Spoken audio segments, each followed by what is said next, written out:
എല്ലാവർക്കും എൻ്റെ പുതിയൊരു വീഡിയോയിലേക്ക് സ്വാഗതം. ഇത് ഞാൻ പറയാൻ പോകുന്നത് എന്തുവാണെന്ന്, ഞാൻ 1ാം ക്ലാസ് മുതൽ 1 മുതൽ 2 വരെ ഞങ്ങളുടെ വീടിൻ്റെ അടുത്തുള്ള LP സ്കൂളിലാണ് പഠിച്ചത്. അത് കഴിഞ്ഞ് പിന്നെ 3 മുതൽ 6 വരെ കലൂർ ഗേൾസ് ഹൈസ്കൂളിലാണ് പഠിച്ചത്. അത് കഴിഞ്ഞ് പിന്നെ 6 മുതൽ 9ാം ക്ലാസ് വരെ LMCC HSG ഗേൾസ് ഹൈസ്കൂൾ പച്ചാളത്താണ് പഠിച്ചത്. അപ്പോൾ ഞാനാണെങ്കിൽ പഠിക്കാനൊക്കെ നല്ല മിടുക്കിയായിരുന്നു. അന്ന് ഞാനൊക്കെ പഠിക്കുമ്പോൾ 50ലാണ് മാർക്ക്. എല്ലാ വിഷയത്തിനും എനിക്ക് 50-ൽ 48, 47, അങ്ങനെ 45 കഴിഞ്ഞിട്ട് 45-നും 49-നും ഇടയിൽ എൻ്റെ മാർക്കില്ല. പക്ഷേ അതുണ്ടല്ലോ, കണക്കാണെങ്കിൽ എനിക്കൊന്നും അറിയത്തില്ല. പാസ് മാർക്ക് അല്ലാതെ കണക്കിന് എനിക്ക് കിട്ടിയിട്ടില്ല. ചില വർഷങ്ങളിൽ കണക്കിന് ഞാൻ തോറ്റും പോകും. എന്നാലും അങ്ങ് ഓൾ പാസ്സൊക്കെ ആകുമ്പോൾ കയറ്റി വിടുമല്ലോ. അങ്ങനെ ഹിന്ദി ആണെങ്കിൽ കണക്കിന് പിന്നെയും കുറച്ചൊക്കെ എന്തെങ്കിലുമൊക്കെ മാർക്ക് കിട്ടും. ഹിന്ദിക്ക് എനിക്ക് എന്നും 0 അല്ലാതെ ഒരു മാർക്ക് കിട്ടിയിട്ടേ ഇല്ല. എനിക്ക് തോന്നുന്ന 7-ലോ 8-ലോ കണ്ട് പഠിക്കുമ്പോൾ ഒരൊറ്റ മാർക്ക് എനിക്ക് ഹിന്ദിക്ക് കിട്ടിയിട്ടുണ്ട്. എന്തുവാണെന്നറിയാമോ? ബിജ്ലി കാ ബൾബ് എഡിസനെ ബനായ. ആ ഒരൊറ്റ ആൻസറിന് എനിക്കൊരൊറ്റ മാർക്ക് കിട്ടിയിട്ടുണ്ട്. അതല്ലാതെ എനിക്ക് ഹിന്ദിക്ക് മാർക്ക് കിട്ടിയിട്ടേ ഇല്ല. ഹിന്ദിക്ക് ഞാൻ തോറ്റ്. അപ്പോഴുണ്ടല്ലോ, 9ാം ക്ലാസ്സിലെത്തിയപ്പോഴുണ്ടല്ലോ, ഞാൻ പഠിച്ച LMCC HSG പച്ചാളത്തെ സ്കൂളുണ്ട്, കന്യാസ്ത്രീകളുടെ സ്കൂൾ. അവിടെ ഭയങ്കര സ്ട്രിക്റ്റ്. അവരെ അങ്ങനെ ആഴകുഴപ്പം പഠിത്തമൊന്നും പഠിച്ചാൽ ശരിയാകത്തില്ല. അതും പ്രത്യേകിച്ച് അവർ 9ാം ക്ലാസ്സിൽ എല്ലാ വിഷയത്തിനും ജയിക്കുന്ന കുട്ടികളെ മാത്രമേ 10-ലോട്ട് കയറ്റി വിടുള്ളൂ. കാരണം അവരുടെ സ്കൂള് 10ാം ക്ലാസ്സിലെ മാർക്കിന് ഭയങ്കര എല്ലാവരും നന്നായിട്ട് പാസ്സാകുന്ന സ്കൂൾ. അവരുടെ സ്കൂളിൻ്റെ പേര് നഷ്ടപ്പെടുമെന്നും പറഞ്ഞ് അവർ 9ാം ക്ലാസ്സിൽ ഏതെങ്കിലും ഒരു വിഷയത്തിൽ പോലും തോറ്റാലും ആ കുട്ടികളെ അവിടെ തോൽപ്പിച്ചിടും. അങ്ങനെ ആ കൂട്ടത്തിൽ ഞാനും ഉണ്ടാകുമല്ലോ. കാരണം എനിക്ക് ഹിന്ദിക്ക് 1 മാർക്ക് പോലും കിട്ടാനുള്ള സാധ്യതയില്ലല്ലോ. അങ്ങനെ ഞാൻ 9-ൽ അങ്ങ് തോറ്റുപോയപ്പോഴത്തേക്കിന് പിന്നെ എനിക്കാണെങ്കിൽ പഠിക്കാനൊന്നും വലിയ ഇൻട്രസ്റ്റ് ഒന്നും വന്നില്ല. പിന്നെ ഞാനങ്ങ് അമ്മയോട് പറഞ്ഞു, അമ്മ എനിക്കിനി ഇവിടെ പഠിക്കണ്ട, അമ്മേനെ അങ്ങ് കൊണ്ടുപോകുമെന്ന് പറഞ്ഞ് അങ്ങനെ അമ്മ എന്നെ കൂട്ടിക്കിട്ട് പത്തനംതിട്ട എൻ്റെ വീട്ടിൻ്റെ അവിടെ കൊണ്ടുപോയി. അവിടെ ഒരു ഗവൺമെൻറ് സ്കൂളുണ്ട്. ഗവൺമെൻറ് സ്കൂളിൽ എന്നെ ചേർത്ത് കഴിഞ്ഞപ്പോഴത്തേക്കിനുണ്ടല്ലോ, ഇവിടുത്തെ എറണാകുളത്തെ പഠിപ്പും ഞങ്ങളുടെ അവിടുത്തെ പഠിപ്പും തമ്മിൽ ആനയാടും തമ്മിലുള്ള വ്യത്യാസമുണ്ട്. കാരണം ഒന്നാമത് ഇവിടെ ഞങ്ങളുടെ പത്തനംതിട്ട അവിടുത്തെ സ്കൂളിലുണ്ടല്ലോ, നോട്ടൊന്നും എഴുതി തരത്തൊന്നുമില്ല. ടീച്ചർമാർക്ക് അവർ വന്നിരുന്ന് വായിക്കും, അവരൊക്കെ പോകും. പഠിപ്പിനൊന്നും വലിയ ഗുണമൊന്നുമില്ല. എനിക്കാണെങ്കിൽ ആകെപ്പാടെ കൺഫ്യൂഷനായി. വല്ലാത്തൊരു ഭയങ്കര ഡിഫറൻസ് വന്നു പഠിത്തത്തിന് തന്നെ. അവിടെ ആണെങ്കിൽ എറണാകുളത്താണെങ്കിൽ ഉണ്ടല്ലോ, ഒരു കന്യാസ്ത്രീ ഉണ്ടായിരുന്നേ. എനിക്ക് ഈ തളച്ച് ഞങ്ങളെ കണക്കും ഹിന്ദിയും പഠിപ്പിക്കുന്ന ഒരു കന്യാസ്ത്രീ തന്നെ. ഇവരെന്നോട് വാശി തീർക്കാൻ വേണ്ടിയിട്ടാണ് തോന്നുന്നു. ക്ലാസ്സിന് എൻട്രി തുടങ്ങുമ്പോൾ മുതലുണ്ടല്ലോ, ഇവർ തലേദിവസം പഠിപ്പിച്ച് പോർഷനെല്ലാം ചോദിച്ച് അതിന് എഴുതി തന്ന ക്വസ്റ്റ്യൻ ആൻസറെല്ലാം ചോദിച്ച് നല്ല പെടപ്പനടി തന്ന് ഒന്നുകിൽ ബെഞ്ചിൻ്റെ മണ്ടേ കയറ്റി നിർത്തും, അല്ലെങ്കിൽ ക്ലാസ്സിൻ്റെ മുമ്പിൽ എല്ലാവരുടെ മുമ്പാകെ മുട്ടുകുത്തി നിർത്തും, അല്ലെങ്കിൽ വാതൊക്കെ പോയി ഇങ്ങനെ നിന്നോണം. അവർക്ക് ഇഷ്ടപ്പെട്ട പണിഷ്മെൻറ്റ് അവർ തന്നിട്ട് പിന്നെ അടുത്ത ചാപ്റ്റർ അവർ പഠിപ്പിക്കുകയുള്ളൂ. കാരണം തലേദിവസം പഠിപ്പിച്ചത് ക്വസ്റ്റ്യൻ ചോദിച്ച് എല്ലാവരും പഠിച്ചെന്ന് കൺഫേം ആക്കി കഴിഞ്ഞിട്ട് അവർ അടുത്ത ചാപ്റ്റർ പഠിപ്പിക്കുള്ളൂ. അതിലേറ്റവും ആദ്യം പൊക്കുന്നത് തന്നെയായിരുന്നു. അവർക്ക് എന്നോട് എന്തോ വാശിയായിരുന്നു, വൈരാഗ്യമായിരുന്നു അവർക്ക്. അതുകൊണ്ടുണ്ടല്ലോ ഞാൻ അവരുടെ സബ്ജക്റ്റ് പഠിക്കുന്നില്ല എന്ന് ഞാനും ഒന്ന് തീരുമാനിച്ച്. അതുകൊണ്ട് എനിക്ക് തന്നെ ദൂഷ്യമുണ്ടായത്. അവർക്കൊന്നും സംഭവിച്ചില്ല, അത് വേറൊരു കാര്യം. പക്ഷെ എനിക്ക് എന്നും തല്ല് കിട്ടുമായിരുന്നു. ഡെയിലി കൈയെല്ലാം അടിച്ച് അങ്ങ് ചൂരെല്ലാം കൊണ്ട് ഓരോ അടിയൊക്കെ കിട്ടുന്ന അങ്ങ് സ്വർഗലോകം കാണും. ചിലപ്പോൾ അവർക്ക് ഭാഷ തീർക്കാൻ 2 ചൂരിലൊക്കെ വെച്ചിട്ട് അടിക്കുമായിരുന്നു. അങ്ങനത്തെ ഒരു കന്യാസ്ത്രീ ആയിരുന്നു. ഞാൻ ഇപ്പോഴും അവരുടെ കാര്യം ഓർക്കുമ്പോൾ എനിക്ക് ചിലപ്പോൾ ചിരിയും വരും, ദേഷ്യം വരും, സങ്കടം വരും. എന്നാലും കുഴപ്പമില്ലായിരുന്നു. അങ്ങനെ എന്തെങ്കിലും ആട്ടെ. അത് കഴിഞ്ഞിട്ടുണ്ടല്ലോ, ഞാൻ നാട്ടിൽ വന്നു കഴിഞ്ഞ് ഞാൻ എന്ത് ചെയ്യുന്നറിയാമോ, അമ്മ എന്നെ സ്കൂളിൽ കൊണ്ട് ചേർത്ത് വേറെ ഞങ്ങളുടെ അടുത്തുള്ള, ഞാൻ ഓണം വരെ പോകില്ല. എനിക്ക് ആ സ്കൂൾ ഒട്ടും ഇഷ്ടപ്പെട്ടില്ല. അവിടുത്തെ ഒന്നും എനിക്ക് ഇഷ്ടപ്പെട്ടില്ല. അതുപോലെ തന്നെയല്ല, ഇത്ര നാൾ നല്ല സൗകര്യത്തിൽ ജീവിച്ച് പഠിച്ചിട്ട് പിന്നെ ഇവിടെ വന്ന് വണ്ടിയിലൊക്കെ കയറി പോകാനും എനിക്ക് ആകപ്പാടെ അങ്ങ് വല്ലാണ്ട് ഇഷ്ടപ്പെട്ടില്ല. അപ്പം ഞാനെന്ത് ചെയ്യുന്ന പറയുക, പഠിത്തമൊക്കെ അങ്ങ് നിർത്തി ഞാൻ ഓണം കഴിഞ്ഞ് പോകുന്നില്ല എന്ന് വിചാരിച്ച് വീട്ടിൽ ഇരുന്നപ്പോൾ ഇപ്പോൾ അമ്മ പറഞ്ഞ് അത് ഞാൻ പണിക്കൊക്കെ പോകുന്നതല്ലേ, നീ ഇങ്ങനെ ഇവിടെ തന്നെ ഇരുന്നാൽ ശരിയാകത്തില്ല. അപ്പോൾ ഞാൻ പറഞ്ഞ എന്നാൽ ഒരു കാര്യം ചെയ്ത് എൻ്റെ അമ്മയുടെ അനിയത്തി പെരുമ്പാവൂരുണ്ട്, ഞാൻ പറഞ്ഞു എന്നെ എന്നാൽ പെരുമ്പാവൂർ കൊണ്ടുവിട്ടേക്കാൻ പറഞ്ഞേ. അങ്ങനെ അവരോട് അമ്മയുടെ അനിയത്തിയോട് വിളിച്ച് ചോദിച്ച് ഇവളെ കൊണ്ടുവിടട്ടെ എങ്ങനെ. അപ്പോൾ ആ പുള്ളിക്കാരി പറഞ്ഞാൽ കൊണ്ടുവിട്ടോ, കുഴപ്പമില്ല, പഠിക്കാൻ ആഗ്രഹമില്ലെങ്കിൽ പിന്നെ എന്തോ ചെയ്യാനാ, നമുക്കിപ്പോൾ തല്ലി പഠിപ്പിക്കാൻ പറ്റും, അതായത് എന്നൊക്കെ പറഞ്ഞ് എന്നെ ഏതായാലും അവിടെ കൊണ്ട് അവിടെ കൊണ്ട് വിട്ട് പെരുമ്പാവൂർ. അങ്ങനെ ഇരിക്കുമ്പോൾ ഉണ്ടല്ലോ, ഞാനാണല്ലോ രാവിലെ, അപ്പോൾ പുള്ളിക്കാരി ഡെലിവറി ഒക്കെ കഴിഞ്ഞിങ്ങനെ ഇരിക്കും. അപ്പോൾ രാവിലെയൊക്കെ എഴുന്നേക്കാൻ ഭയങ്കര ബുദ്ധിമുട്ടല്ലേ. ഞാൻ രാവിലെ അങ്ങ് എഴുന്നേക്കും, എനിക്ക് തോന്നുന്നു 5:45 6 മണിയാകുമ്പോൾ ഞാൻ ചാടി അങ്ങ് എഴുന്നേക്കും. കാരണം മറ്റേ ഞാൻ അതൊക്കെ ആ സ്റ്റോറിയൊക്കെ ഞാൻ പിന്നീട് പറയാം.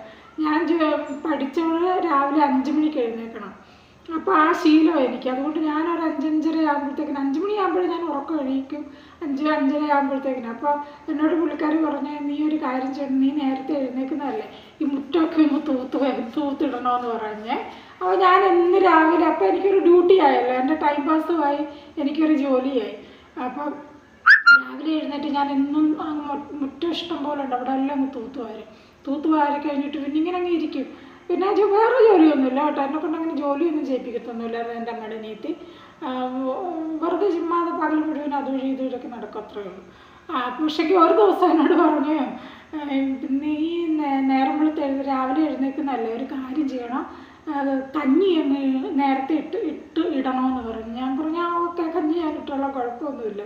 അപ്പോൾ ഈ മറ്റേ റൈസ് കുക്കറില്ലേ, റൈസ് കുക്കറിനകത്ത് വെക്കുന്നത്. അപ്പോൾ എന്നോട് എനിക്കറിയത്തൊന്നുമില്ല കഞ്ഞി എങ്ങനെ വെക്കുന്നതെന്നൊന്നും എനിക്കറിയത്തില്ല, കാരണം ഞാൻ ഉണ്ടാക്കിയിട്ടേ ഇല്ല കഞ്ഞിയൊന്നും. അപ്പോൾ എന്നോട് പറഞ്ഞ് ഇതിനകത്ത് കലം കഴുകിയിട്ട് ഈ സ്റ്റീലിൻ്റെ അത് കഴുകിയിട്ട് അതിനകത്ത് വെള്ളം വെച്ചിട്ട് ഈ വെള്ളം തിളയ്ക്കുമ്പോൾ അരി ഇടണം, എല്ലാ കാര്യങ്ങളും എന്നോട് പറഞ്ഞ് സെറ്റപ്പോൾ ഞാൻ തലയൊക്കെ ആയിട്ട് ഓക്കെ ശരി. അപ്പോൾ പുള്ളിക്കാരി എന്നെ ഏൽപ്പിച്ചിട്ട് അങ്ങനെ എന്തുവാ രാവിലെ ഞാൻ എഴുന്നേറ്റ് മുറ്റമൊക്കെ തൂത്ത് കഴിച്ചിട്ട് കഞ്ഞി ഇടാനായിട്ടുണ്ടല്ലോ, എനിക്കിപ്പോഴും ഓർക്കുമ്പോൾ ചിരി വരുവേ. കലം നമ്മൾ കഴുകിയിട്ടൊക്കെ വേണ്ട ഇടാൻ.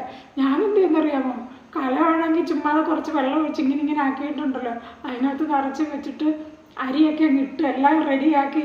അപ്പോൾ പുള്ളിക്കാരി രാവിലെ ഞാൻ അമ്മാമ്മേനെ വിളിക്കുന്നു. അമ്മാമ്മ എഴുന്നേറ്റ് വന്ന് കഞ്ഞി എന്തോ കുഞ്ഞേ, ഞാൻ പറഞ്ഞാൽ അമ്മാമ്മ തിളച്ചോണ്ടിരിക്കുക.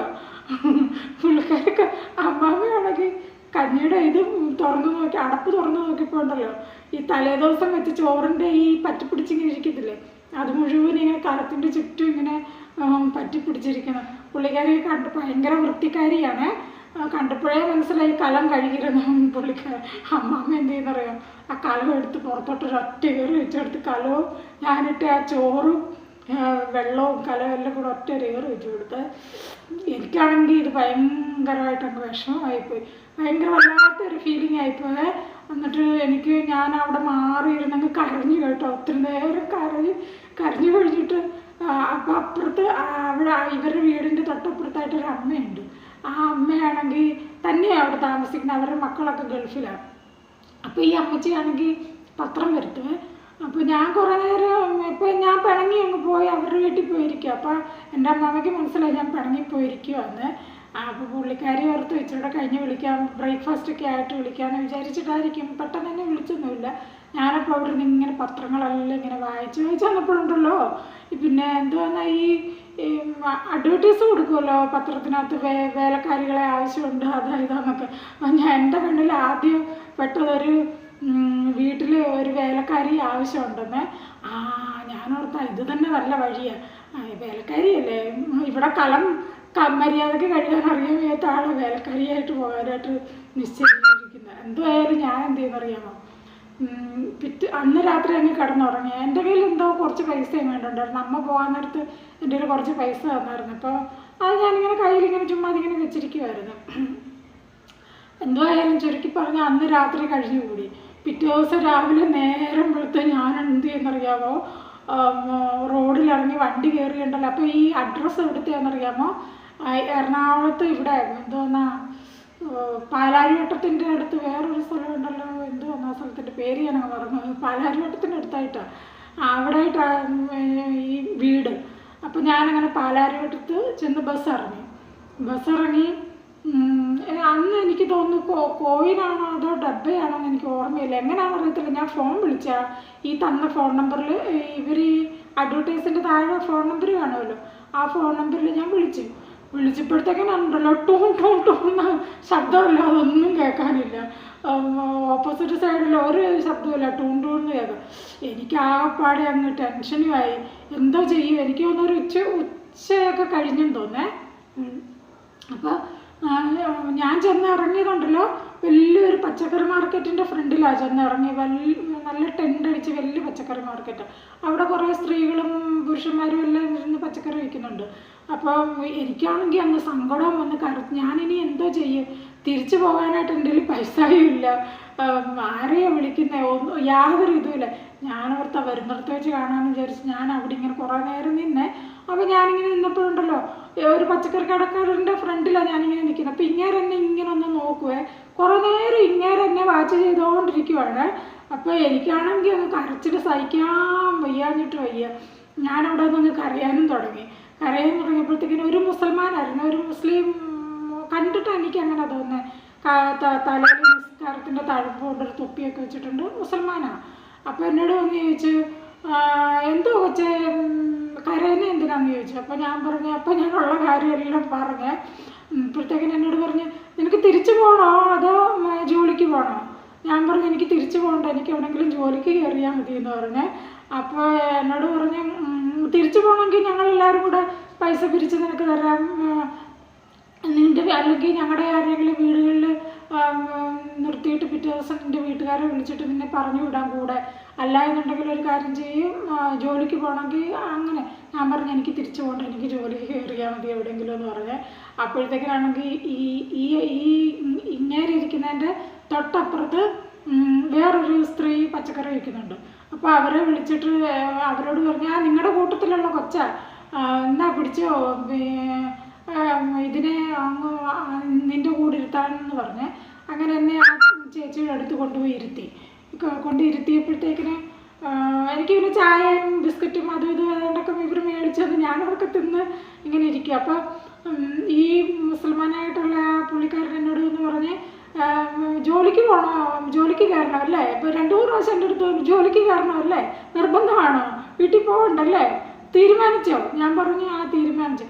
എന്നാൽ ഒരു കാര്യം ചെയ്യും, ഇവിടെ ഒരു ടീച്ചറുണ്ട്, ടീച്ചറാണെങ്കിൽ ഇവിടെയൊക്കെ ഞങ്ങളോടൊക്കെ പറഞ്ഞായിരുന്നു ടീച്ചറിൻ്റെ വീട്ടിലൊരു വേലക്കാരിയെ ആവശ്യമുണ്ട്, അതുകൊണ്ട് ആരെങ്കിലും ഒക്കുവാണെങ്കിൽ ഒപ്പിച്ചു കൊടുക്കണം. അങ്ങനെ പുള്ളി എന്നോട് ഇങ്ങനെ പറഞ്ഞു. ഞാനപ്പോൾ എനിക്കൊരു ആശ്വാസമായി, ഞാൻ രക്ഷപ്പെട്ടല്ലോ എന്ന് വിചാരിച്ച് ഞാൻ അവിടെ ഇങ്ങനെ ഇരിക്കുവാണ്. കുറേ കഴിഞ്ഞപ്പോഴത്തേക്കിന് എന്നോട് പറഞ്ഞ് ഒരു ടീച്ചർ വരുന്നുണ്ട് നിന്നെ കൂട്ടിക്കൊണ്ട് പോകാനെന്ന് പറഞ്ഞ് ടീച്ചറിൻ്റെ വീട്ടിലേക്കാണ് എന്ന് പറഞ്ഞു. ഞാൻ പറഞ്ഞു ആ ശരി ഓക്കെ കുഴപ്പമില്ല. കുറച്ച് കഴിഞ്ഞപ്പോഴത്തേക്കിനുണ്ടല്ലോ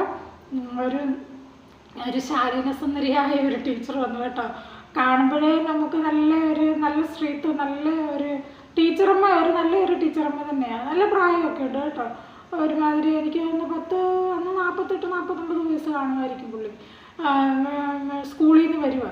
എന്നിട്ട് എന്നോട് ഈ വിവരങ്ങളൊക്കെ ചോദിച്ച് എന്നിട്ട് എന്നെ കൂട്ടിക്കൊണ്ടങ്ങ് പോയി കേട്ടോ അവരുടെ വീട്ടിൽ. അപ്പോൾ വീട്ടിൽ കൂട്ടിക്കൊണ്ട് പോയപ്പോഴത്തേക്കിനും അവരുടെ മകൾ പ്രഗ്നൻ്റ് ആയിരിക്കുമായിരുന്നു.